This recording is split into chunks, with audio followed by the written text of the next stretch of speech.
ევროპაში ყველაზე ძლიერი არმია უკრაინას ეკუთვნის. ეს ჩვენ არ ვითქვამს. აშშ-მ ახალ უკრაინა დაასახელა ევროპის ყველაზე ძლიერ სამხედრო ძალად. პუტინს ეს სძულს, მას არასდროს სურდა მსგავსი რამ მოესმინა, მაგრამ არგუმენტები საფუძვლიანია. ევროპის მომავალი ახლა უკრაინაზეა დამოკიდებული და რაც პუტინისთვის ნამდვილი კოშმარია, აშშ-ს აღიარება ნიშნავს, რომ უკრაინას ახლა მშვიდობის მოლაპარაკებებში უფრო მეტი ბერკეტი აქვს ვიდრე ოდესმე. აშშ-ის სახელმწიფო მდივანი მარკო რუბიო იყო ის, ვინც გრანდიოზული განცხადებები გააკეთა 14 მაისს Fox News-ის შონ ჰენიტისთან ინტერვიუში. მარკო რუბიო, რომელიც სხვა ტრამპის ადმინისტრაციის წევრებთან ერთად ჩინეთში მიემგზავრებოდა Air Force One-ით, ჰენიტის უთხრა, რომ ევროპაში არც ერთი სამხედრო ძალა ახლოსაც ვერ მივა უკრაინის შეიარაღებულ ძალებთან შედარებით. უკრაინის შეიარაღებული ძალები ახლა ყველაზე ძლიერი და ყველაზე მძლავრი შეიარაღებული ძალებია მთელ ევროპაში, უბრალოდ რომ ნათლად თქვა, განაცხადა რუბიო. ეს განცხადება კრემლში შოკის ტალღებს გამოიწვევს, რადგან ეს არის აღიარება იმისა, რისი აღიარებაც პუტინს არასდროს სურდა, ამერიკის შეერთებული შტატებისგან. რუბიომ რამდენიმე მიზეზი დაასახელა, თუ რატომ თვლის, რომ უკრაინა ამჟამად საუკეთესოა ევროპაში, მათ შორის დასავლური სამხედრო დახმარების მიწოდება, რაზეც მოგვიანებით ვისაუბრებთ. მაგრამ ამაზე ბევრად უფრო მნიშვნელოვანია ორი ფაქტორი, რომლებიც რუბიოს თქმით უკრაინას სხვებზე ძლიერს ხდის. შეუდარებელი საბრძოლო გამოცდილება და ომისადმი ასიმეტრიული მიდგომა, რომელმაც თავიდან განსაზღვრა ყველაფერი, რაც გვეგონა ვიცოდით, რუსეთის აგრესიასთან ბრძოლაზე. დავიწყოთ საბრძოლო გამოცდილებით. უკრაინა უფრო ძლიერია, რა თქმა უნდა, იმ დიდი დახმარების გამო, რაც მათ მიიღეს, თქვა რუბიომ და დაამატა, მაგრამ ასევე იმის გამო, რომ მათ საბრძოლო გამოცდილება დააგროვეს. არასოდეს უნდა შეაფასოთ ნაკლებად, რამდენად ფასეული შეიძლება იყოს ეს მძიმე შრომით მოპოვებული საბრძოლო გამოცდილება, როგორც თავად უკრაინისთვის, ასევე დანარჩენი ევროპისათვის. ევროპის უმეტეს ქვეყნებს და განსაკუთრებით მათ, ვისაც მომავალში შეიძლება რუსეთის შემოსევის მოგერიება მოუწიოს, წლებია აქტიურ ბრძოლაში არ მიუღიათ მონაწილეობა. მაგალითად, ავიღოთ დიდი ბრიტანეთი. დიდი ბრიტანეთის ბოლო მონაწილეობა დიდ ომში იყო ავღანეთში, კონფლიქტში, რომელიც 2001 წლიდან 2021 წლამდე გაგრძელდა. არ შეიძლება დავაკმინოთ გმირობა, რომელიც დიდი ბრიტანეთის ჯარისკაცებმა იმ ომში გამოავლინეს. თუმცა ეს ბრძოლა ძალიან განსხვავდებოდა იმ ბრძოლისგან, რასაც ახლა უკრაინასა და რუსეთს შორის ვხედავთ. ვლადიმირ პუტინის ძალები პარტიზანულ ომს არ აწარმოებენ. ისინი შეუჩერებლად უტევენ, რადგან რუსეთი ასობით ათას ჯარისკაცს უთმობს გამოფიტვის კამპანიებს, რომლებიც მის მოწინააღმდეგეებს თავდაცვაზე გადასვლას აიძულებს. დიდ ბრიტანეთს მსგავსი არაფერი უნახავს მეორე მსოფლიო ომის შემდეგ. იგივე ეხება ევროპის უმეტეს ნაწილს და ევროპის უმეტეს ქვეყნებსა და ნატოშიც კი ეს კარგად იციან. უკრაინის საბრძოლო გამოცდილების მნიშვნელობა დიდი ხანია აღიარებულია. რუბიო უბრალოდ ბოლოა და უკრაინისა და აშშ-ის ურთიერთობის კონტექსტში ალბათ ყველაზე ხმამაღალი ხმაა, ვინც ეს განაცხადა. მაგრამ სხვაებიც ამბობდნენ მსგავს რამეს. მაგალითად, 2025 წლის დეკემბერში ნატოს საერთაშორისო სამხედრო შტაბის გენერალურმა დირექტორმა, გენერალ-ლეიტენანტმა რამიზიუს ბალტრინასმა, შეაქო უკრაინელი ოფიცრების წვლილი ნატოს კოლექტიური სტანდარტების გაუმჯობესებაში. ნატოს აქვს მრავალი დოქტრინა, რომელიც განსაზღვრავს, როგორ უპასუხებს ორგანიზაცია ისეთ ქვეყანასთან ომს, როგორიცაა რუსეთი. ბევრი მათგანი კვლავ მნიშვნელოვანია, განსაკუთრებით საჰაერო ფრონტზე. თუმცა ბალტრინასის თქმით, სწორედ უკრაინას აქვს ყველაზე მეტი გამოცდილება რუსეთთან სახმელეთო ბრძოლაში და ნატოს ამ ქვეყნისგან ბევრი აქვს სასწავლი. გადავიდეთ 2026 წელს და ევროპელი ლიდერები ახლა ხაზს უსვამენ იმას, რომ უკრაინის საბრძოლო გამოცდილება მის არმიას კონტინენტზე ყველაზე ძლიერად აქცევს. დაახლოებით ერთი თვით ადრე, სანამ რუბიო ამ კომენტარს გააკეთებდა, გერმანიის კანცლერმა ფრიდრიხ მერცმა განაცხადა: ბოლო 10 წლეულებში ევროპაში არც ერთ არმიას არ ქონია ისეთი სამხედრო გამოცდილება, როგორიც უკრაინას. მეცმა ეს კომენტარები გააკეთა მაშინ, როცა ის საუბრობდა გერმანიის ინტერესზე, უკრაინასთან კოორდინაციაში იმუშაოს, რათა გერმანიამ მეტი გაიგოს უკრაინის სამხედრო სტრუქტურების შესახებ. სხვა სიტყვებით, უკრაინამ ბევრად მეტი იცის ვიდრე გერმანიამ, თუ როგორ უნდა გაუმკლავდეს პუტინივით ტირანს. აპრილის 25-ში ჩეხმა სამხედრო ანალიტიკოსმა პოლკოვნიკმა ოტაკარ ფოლტინმა UKR Informs განუცხადა, რომ აღარავის შეუძლია უარყოს უკრაინის პოზიცია, როგორც ევროპის საუკეთესო ძალა. ჩვენ უკვე გვყავს ევროპული არმია და ამ ევროპულ არმიას უკრაინის შეიარაღებული ძალები ჰქვია, განაცხადა პოლკოვნიკმა. დაიმახსოვრეთ ეს ევროპული არმიის ხსენება, რადგან მასთან ისევ დავბრუნდებით. თუ უკრაინის არმიამ შეძლო და გადააჭარბა და შეაჩერა რუსეთის არმია, ეს პირველ რიგში იმას ნიშნავს, რომ ეს უკვე თავისთავად გამარჯვებაა. და მეორე, რომ უკრაინის შეიარაღებული ძალები ყველაზე ძლიერი ევროპული არმია, რომელსაც აქვს უდიდესი საბრძოლო გამოცდილება და ყველაზე ძლიერი ნება, დაამატა ფოლტინმა. ეს საინტერესო საბოლოო განცხადებაა. ჩეხი პოლკოვნიკი აღნიშნავს, რომ მხოლოდ უკრაინის გამოცდილება არ ხდის მას ყველაზე ძლიერად ევროპაში. დაუმორჩილებელი ნება ყველაფერია. და უკრაინა ასე ძლიერი ბრძვის 4 წლის განმავლობაში, რადგან ერი უარს ამბობს დანებდეს დიქტატორს, რომელსაც სურს უკრაინის აღსასრული იხილოს. კონსენსუსს მიაღწიეს. საბრძოლო გამოცდილება უკრაინის ძალის საფუძველშია. უკრაინის პრეზიდენტი ვოლოდიმირ ზელენსკი იფიქრებს, რომ ამ შეხედულებების ჩამოყალიბებას დიშტოდებას დიდი დრო დასჭირდა. მან დიდი ხანია აღნიშნა, რომ უკრაინის გმირები ქვეყნის ევროპის ყველაზე ძლიერ სახელმწიფოდ გადაქცევის მთავარი ფაქტორია. ამიტომ რუბიოს, ნატოს სარდლების, ევროპელი სახელმწიფოების მეთაურებისა და ანალიტიკოსებისგან ბისგან იგივე სიტყვების მოსმენა მისთვის სასიამოვნო იქნება. უკრაინა ახლა ცდილობს დაამტკიცოს, რომ მისი გამოცდილება სხვებისთვისაც სასარგებლო შეიძლება იყოს. სპარსეთის ხურეში დაახლოებით 200 უკრაინელი დრონების ექსპერტი საუდის არაბეთსა და კატარს მსგავს ქვეყნებთან ერთად მუშაობს, რათა დაეხმაროს მათ დაიცვან თავის სწორედ იმ შაჰედის ტიპის დრონებისგან, რომელსაც რუსეთი წლებია უკრაინის წინააღმდეგ იყენებს. უკრაინა მთელ მსოფლიოში მნიშვნელოვან თავდაცვის პარტნიორად ყალიბდება და ეს ყველაფერი ქვეყნის რუსეთის წინააღმდეგ ბრძოლის გამოცდილებიდან გამომდინარეობს. ვლადიმირ პუტინმა პანდორას ოთი გახსნა, როდესაც უკრაინაში შეჭრა დაიწყო. ეს ოთი ვერასდროს და იღარასდროს დაიხურება, რადგან მან უკრაინა ევროპაში ყველაზე გამოცდილ საბრძოლო ძალად აქცია. თუმცა გამოცდილებას როგორი მნიშვნელოვანიც არ უნდა იყოს, შესაბამისი ტაქტიკაც უნდა ახლდეს. და სწორედ აქ ამბობს რუბიო, რომ უკრაინამ მართლაც გამოიჩინა თავი. როდესაც მისი ჯარისკაცები და მთლიანად სამხედრო ძალა ყოველდღიურად უფრო მეტ სწავლობენ ვიდრე ნებისმიერი სხვა ევროპული ქვეყანა, რადგან ისინი ჩართულნი არიან რუსეთთან ბრძოლაში, სწორედ ის თუ როგორ იყენებენ ამ ცოდნას ბრძოლის ველზე ადაპტაციისთვის, ხდის უკრაინას ისეთ ძლიერად, როგორიც არის. ეჭუგარეშია, რომ ამ ომში ბრძოლის აუცილებლობამ უკრაინელებს ახალი ტაქტიკების, ახალი მეტი მეთოდების, ახალი აღჭურვილობისა და ახალი ტექნოლოგიების განვითარება აიძულა, რაც ქმნის ერთგვარ ჰიბრიდულ ასიმეტრიულ ომს, განაცხადა რუბიომ და დაამატა. ეს შთამბეჭდავია, ამაში ეჭვი არ არის. და აშშ-ის სახელმწიფო მდივანი აცდება. უკრაინა ინოვაციების კერად იქცა მას შემდეგ, რაც რუსეთმა დაიწყო შეჭრა. იმდენად, რომ მან სრულიად შეცვალა ყველა წარმოდგენა იმაზე, თუ როგორ უნდა დაიცვა თავი ბევრად უფრო დიდი ძალისგან. დრონები, რა თქმა უნდა, ამ ტრანსფორმაციის წინახაზზე არიან. სპარსეთის ულის ქვეყნები უკრაინასთან შეთანხმებების გაფორმებას ცდილობენ, რადგან იციან, რომ უკრაინის მიერ შექმნილი ჩამომგდები დრონები მათ ბევრად უფრო ეკონომიურ და ეფექტურ საშუალებას აძლევს. გაუმკლავდნენ ირანულ შაჰედის დრონებს და მათ ძვირად ღირებულ დასავლურ საჰაერო თავდაცვის რაკეტებს. უკრაინაში დრონების უპირატესობა დროთა განმავლობაში განვითარდა. თავდაპირველად უკრაინამ კომერციული დრონები ისე გადააკეთა, რომ მათ მცირე საბრძოლო მუხტის ტარება და რუსული ძალების შეტევა შეძლეს. შემდეგ ეს დრონები კიდევ უფრო დაიხვეწა.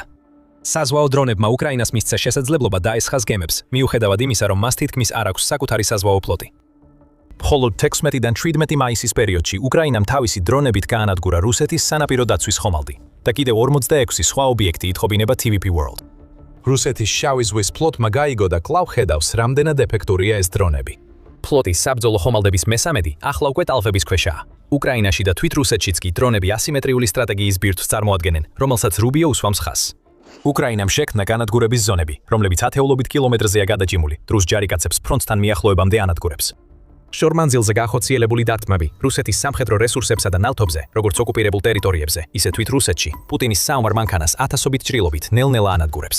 ყველაფრის მთავარი ისაა, რომ უკრაინა არასდროს ჩერდება. იქნება ეს დრონებით თუ სხვა მრავალ ტექნოლოგიით, რომლებიც მან ასიმეტრიული სტრატეგიის სარდენად შეიმუშავა. როგორც ევროპული პოლიტიკის ანალიზის ცენტრი აღნიშნავს, უკრაინა ახლა იმ ცვლილების შუაგულშია, რომელიც მინიმუმამდე ამცირებს ფრონტის ხაზზე საჭირო ჯარისკაცების რაოდენობას. ფრონტზე უშუალო ყოფნას ახლა ანაცვლებს მონაცემთა ანალიზი, დისტანციური ოპერაციები და საინჟინრო მიღწევები, რომელთა განხილვაც ევროპულ არმიებს აქამდე არასდროს დასჭიროებიათ.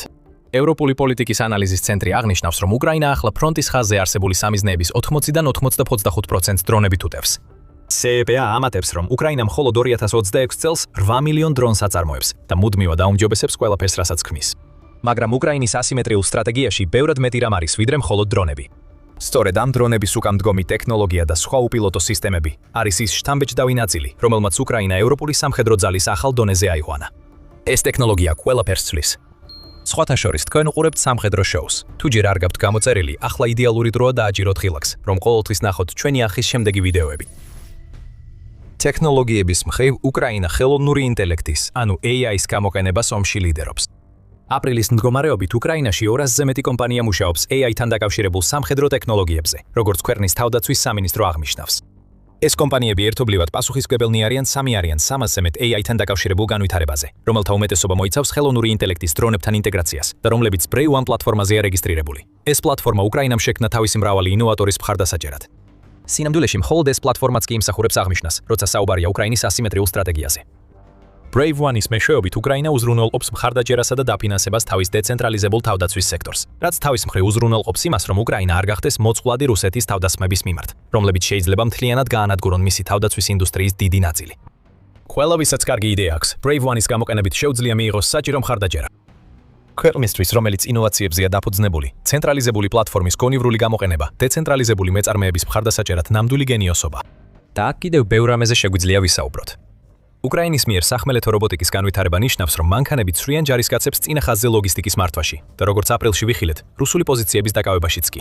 ჩამჭერი დრონები, რომლებიც სპარსეთის ყურის ქვეყნებში ასეთ დიდ მოთხოვნას სარგებლობენ, ნამდვილი აღმოჩენაა და მათ უკრაინას მიაღწევინეს იმ დონემდე, რომ დღეს თითქმის 90% იჭერს იმ გრძელ დისტანციური დრონებისა, რომელსაც რუსეთი ყოველთვიურად უშვებს უკრაინის ტერიტორიაზე.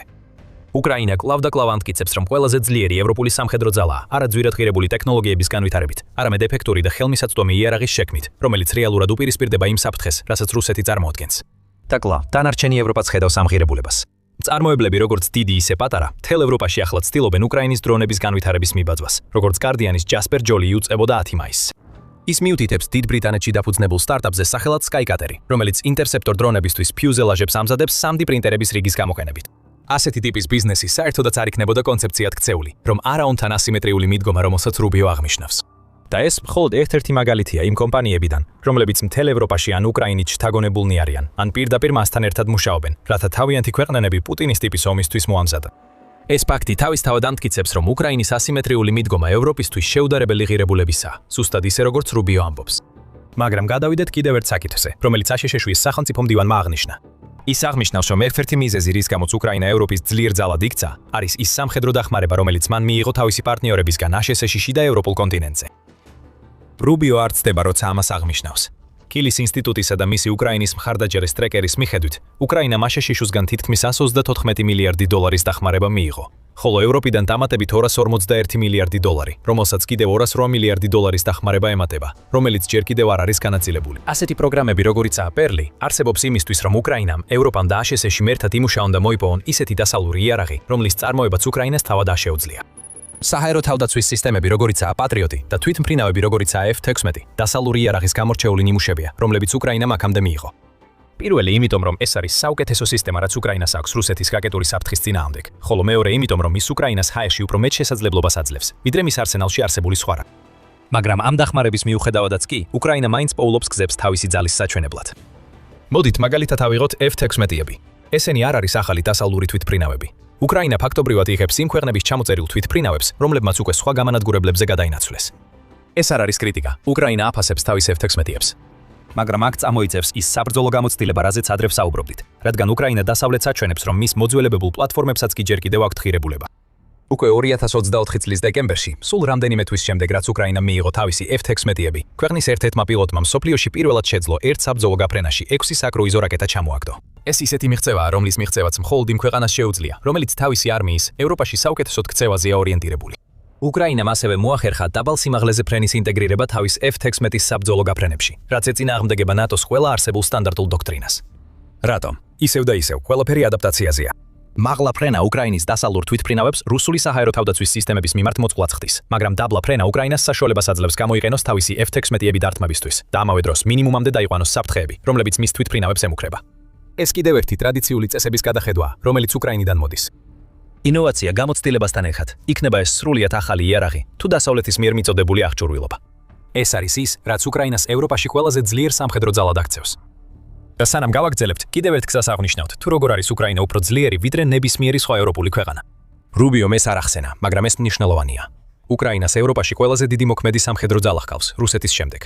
სტატისტას მიხედვით, უკრაინის სამხედრო ძალებში 900,000 მოქმედი სამხედროა. ეს მაინც ბევრად ჩამორჩება რუსეთის 1,22 მილიონ მოქმედ სამხედრო პირს. მაგრამ თუ სამხედრო ძალას მის ყველაზე სუფთა ფორმაში შევაფასებთ, უკრაინა ბევრად უსწრებს ნებისმიერ სხვა ევროპულ არმიას. ზომას მნიშვნელობა აქვს, როცა საქმე რუსეთთან გვაქვს. თუნდაც ქვეყანამ ასიმეტრიული ტაქტიკა შეიმუშაოს, რაც საშუალებას აძლევს უფრო რთული ბრძოლა აწარმოოს, ვიდრე მხოლოდ ცოცხალი ძალით შეძლებდა. თუნდაც უკრაინას მოუწიოს თავისი არმიის შემცირება 600,000 ჯარისკაცამდე, როგორც ეს აშშ-ის მიერ შეთავაზებულ 28 პუნქტიან სამშვიდობო გეგმაში იყო შემოთავაზებული, 2025 წლის ბოლოსთვის უკრაინას მაინც ეყოლება არმია, რომელიც ორჯერ აღემატება თურქეთის არმიას, რომელსაც უკრაინის შემდეგ ყველაზე დიდი არმია ჰყავს ევროპაში, რუსეთის გამოკლებით. დაამატეთ საბრძოლო გამოცდილება, ასიმეტრიული გენიალობა და დასავლური იარაღი ასეთ არმიას და მიიღებთ ნამდვილ ევროპულზე სახელმწიფოს. ახლა ხან ვახსენეთ სამშვიდობო მოლაპარაკებები. შეიძლება გახსოვდეთ, რომ ამ მოლაპარაკებებს ვიდეოს შესავალშიც შევეხეთ, სადაც თქვით, რომ აშშ-ის მიუთქვით, რომ აშშ-ის მიერ უკრაინის ძალის აღიარება პუტინისთვის კოშმარია მოლაპარაკებების დროს. ეს მოლაპარაკებები ისე კარგად არ მიმდინარეობს, როგორც რუბიოს და აშშ-ის სურთ. ჰენიტისთან საუბრისას რუბიომ აღნიშნა, რომ მოლაპარაკებები თითქოს შენელდა, თუმცა მან კიდევ რამდენიმე საინტერესო კომენტარიც გააკეთა. პრეზიდენტს უბრალოდ სურს ომი დასრულდეს. მას გონია, რომ ეს გიჟური ომია და მართალიც არის. თქვა რუბიომ აშშ-ის პრეზიდენტ დონალდ ტრამპის სამშვიდობო მოლაპარაკებების მცდელობებზე. ორივე მხარეს უამრავი ადამიანი იღუპება. უკრაინას 2000 წლეული დასჭირდება აღდგენისთვის. რუსეთის ეკონომიკაზე მიყენებული ზიანი უზარმაზარია. ამას გარდა რუბიომ აღნიშნა, რომ რუსეთი ყოველ თვეში 15,000-დან 20,000-მდე ჯარისკაცს კარგავს. ეს ჯარისკაცები არ არიან უბრალოდ დაჭრილები, აღნიშნა რუბიომ. ისინი იღუპებიან, რადგან რუსეთი ომში ყოველ თვეში 5-ჯერ მეტ ჯარისკაცს კარგავს, ვიდრე უკრაინა. ეს კომენტარები ძალიან მარტივი მიზეზის გამო მნიშვნელოვანია. ისინი აჩვენებს პუტინს, რომ მას არ შეუძლია შეაცდინოს აშშ-ს და დააჯეროს, თითქოს უკრაინა რეალურად უფრო სუსტია ვიდრე არის. მშვიდობის მოლაპარაკებებში უპირატესობის მოსაპოვებლად, პუტინმა 2025 წლის დიდი ნაწილი დეზინფორმაციის გავრცელებაში გაატარა, რათა რუსეთი წარმოჩენილიყო როგორც ყოვლისმძლე ძალა პატარა უკრაინის წინააღმდეგ. ზოგჯერ ეს მანიპულაცია თითქოს მუშაობდა. დეკემბერში ტრამპმა განაცხადა, რომ უკრაინა ომს აგებს რუსეთის წინააღმდეგ. მიუხედავად იმისა, რომ რუსეთმა მხოლოდ უკრაინის ტერიტორიის დაახლოებით 1% მოახერხა წაეღო ერთ წელიწადში, თუმცა ამავე დროს სავარაუდოდ დაკარგა 415,000 ჯარისკაცი. ეს ომის მოგება არ არის. ეს არის ნელისხლა იმ იმედით, რომ სამშვიდობო შეთანხმებას მიაღწიო, რომელიც არ ასახავს რეალურ მდგომარეობას ბრძოლის ველზე. პუტინი ცდილობდა შეექმნა ნარატივი, რომელიც უბრალოდ არ არსებობდა. ახლა რუბიო გამოვიდა და განაცხადა, რომ უკრაინას ყველაზე ძლიერი არმია ჰყავს ევროპაში. ეს ნარატივი დაინგრა. აი რატო არის აშშ-ში სახელმწიფო მდივნის სიტყვები ასეთი კოშმარი პუტინისთვის?